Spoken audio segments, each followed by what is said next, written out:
प्रिय छात्रों, ध्वनि सिद्धांत की उद्भावना एवं प्रतिष्ठा के जनक आचार्य आनंदवर्धन विरचित ध्वन्यालोक की प्रथम कारिका को हम देखते हैं और उसका अध्ययन करते हैं।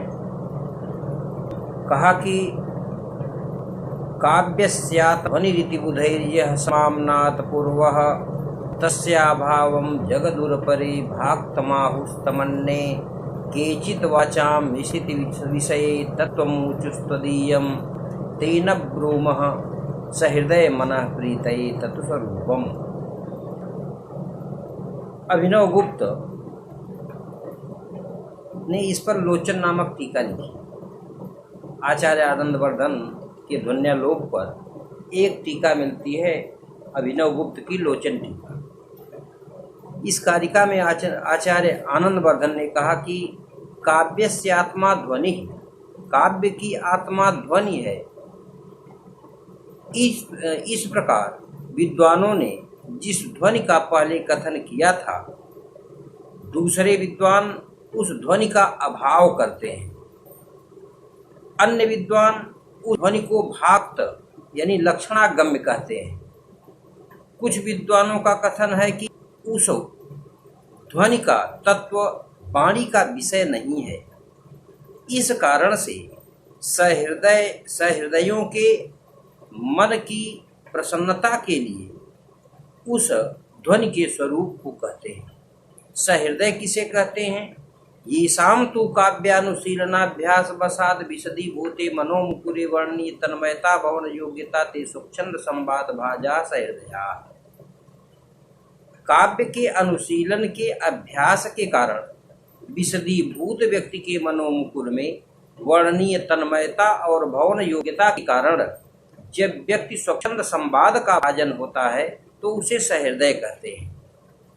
आचार्य आनंदवर्धन ने इसमें तीन सिद्धांतों को समेट दिया है: अभाववादी सिद्धांत, भाक्तवादी सिद्धांत और अलक्षणीयतावादी सिद्धांत। अभाववादी वे आचार्य हैं जो ध्वनि के अस्तित्व को स्वीकार नहीं करते हैं। उनका कहना है कि ध्वनि नाम का तत्व है ही नहीं।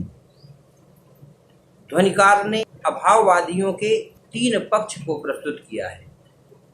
पहला पक्ष उन्होंने उठाया कि काव्य के शरीर की शब्द और अर्थ से होती है, अतः उनके सौंदर्य के आधायक तत्व ही काव्य की आत्मा हो सकते हैं। शब्द के सौंदर्य को प्रकट करने वाले अनुप्रास आदि अलंकार हैं। अर्थ के सौंदर्य को प्रकट करने वाले उपमा आदि अलंकार हैं। ये अलंकार प्राचीन आचार्यों द्वारा प्रसिद्ध किए जा चुके हैं। इनके अतिरिक्त उपनागरिका आदि वृत्तियों का और वैदर्भी आदि रीतियों का भी कथन हो चुका है। काव्य में सौंदर्य का आधान करने वाले ये ही तत्व हैं। इनसे भिन्न अन्य कोई ध्वनि नाम का तत्व काव्य के चारुत्व का हेतु नहीं है। दूसरे अभाववादियों ने परंपरा का सहारा लिया। उनका कथन है कि सहृदयों के हृदय को आह्लादित करने वाले शब्द और अर्थ ही काव्य की रचना करते हैं। इस प्रकार काव्य की रचना एवं सौंदर्य का यही मार्ग प्राचीन परंपरा से प्रसिद्ध है। ध्वनि की कल्पना तो अभी ध्वनिवादी है, परंतु प्राचीन काल से सहृदय जन काव्य के रस का आस्वादन शब्द और अर्थों के चारुत्व से करते रहे हैं। इस मार्ग से भिन्न किसी अन्य मार्ग से काव्य का चारुत्व संभव नहीं होगा। यदि कोई ध्वनि को मानने वाले दुराग्रही काव्य में ध्वनि के चारुत्व का अन्वेषण भी सभी विद्वान उसको स्वीकार नहीं करेंगे। तीसरे अभाववादियों का कहना है कि ध्वनि नाम का कोई नया पदार्थ है ही नहीं। यदि ध्वनि का कोई पदार्थ है और वह के चारुत्व का हेतु है, तो उनका अंतर्भाव पहले कहे गए अलंकार आदि चारुत्व के हेतुओं में किया जा सकता है। अर्थात यह ध्वनि नाम का एक अलंकार होगा जो कि काव्य के चारुत्व का हेतु होगा। उन चारुत्व के हेतुभूत अलंकारों में से किसी एक नाम देने से कोई विशेष नहीं हो जाएगी। ये तुच्छ सी बात होगी। प्राचीन अलंकारिक ने वाणी के भेदों के अनंत होने से अनेक प्रकार के अलंकारों को प्रदर्शित किया है। यदि किसी शेष का नाम न भी रखा हो तो उसको ध्वनिवादी ध्वनि का नाम दे दें तो कोई बहुत बड़ी बात नहीं है। इतनी सी तुच्छ बात को लेकर ध्वनि का कोलाहल करना कोई बड़ी बात नहीं है। अभाववादियों के इन तीन मतों का तथा उनकी उक्तियों का सारांश यही है कि अभिधा या वाच्यार्थ से भी व्यंजना या ध्वनि का अंतर्भाव मानते हैं।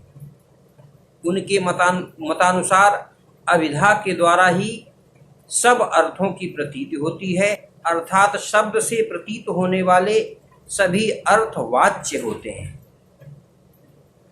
आनंदवर्धन ने इन अभाववादियों का उपसर्ग करते हुए एक श्लोक दिया है जिसको हम देखते हैं। आचार्य आनंदवर्धन ने कहा, यस्मिन्नास्ति न वस्तु किंचन मनः प्रहलादिशालंकृति व्युत्पन्नैरचितं न चैव वचनैर्वक्रोक्तिशून्यं च यत् काव्यं तद्ध्वनिना समन्वितमिति प्रीत्या प्रशंसञ्जडो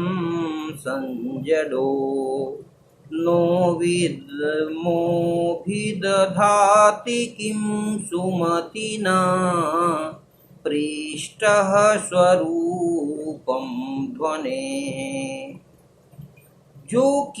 ये जो एक श्लोक दिया गया है ये किसी अन्य कवि ने लिखा है।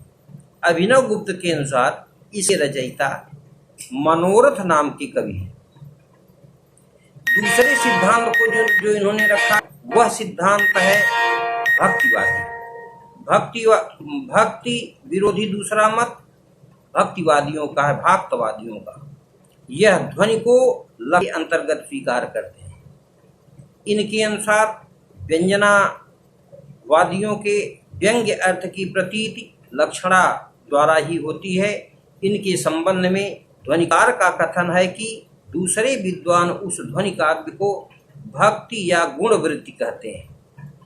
यद्यपि लक्षणावादियों ने ध्वनि शब्द का उच्चारण करके भक्ति या गुणवृत्ति आदि पद उसके लिए नहीं कहे, तथापि उन्होंने काव्यों में लक्षणा व्यापार के व्यवहार का प्रदर्शन करके ध्वनि के मार्ग का कुछ स्पर्श अवश्य किया है। इस प्रकार लक्षणा के व्यवहार का प्रदर्शन करके उन्होंने व्यंजनावादियों के प्रतिमान अर्थ की लक्षणा द्वारा क्योंकि प्रतिपादित की है, इसलिए ध्वनिकार ने उनके मत को इस प्रकार सिद्ध किया है कि वे ध्वनि को भक्ति मानते हैं। तीसरे जो ध्वनि विरोधी मत है उसे अलक्षणीयतावादी कहा गया है। ध्वनिवादियों का तीसरा मत अलक्षणीयतावाद है। इनका कथन है के तत्व की वाणी से व्याख्या नहीं की जा सकती, वह सहृदयों के हृदय के द्वारा केवल संवेद्य ही है, अतः ध्वनि की परिभाषा करना नहीं है। ध्वनिकार के समय में ध्वनि विरोधियों के जो मत थे उनकी जो उक्तियां थीं उन्होंने 3 भागों में संग्रह किया और उनका ध्वन्यालोक के प्रथम उद्योत में समुचित उत्तर दिया। इसमें अभाववादियों के 3 मत, भाक्तों के 1 मत और अलक्षणीयतावादियों के 1 मत, इस प्रकार कुल मिलाकर के 5 ध्वनि विरोधी मत हुए। आनंदवर्धन द्वारा ध्वनि विरोधी युक्तियों का उत्तर देकर ध्वनि के सिद्धांत का समुचित प्रतिपादन कर देने पर उनका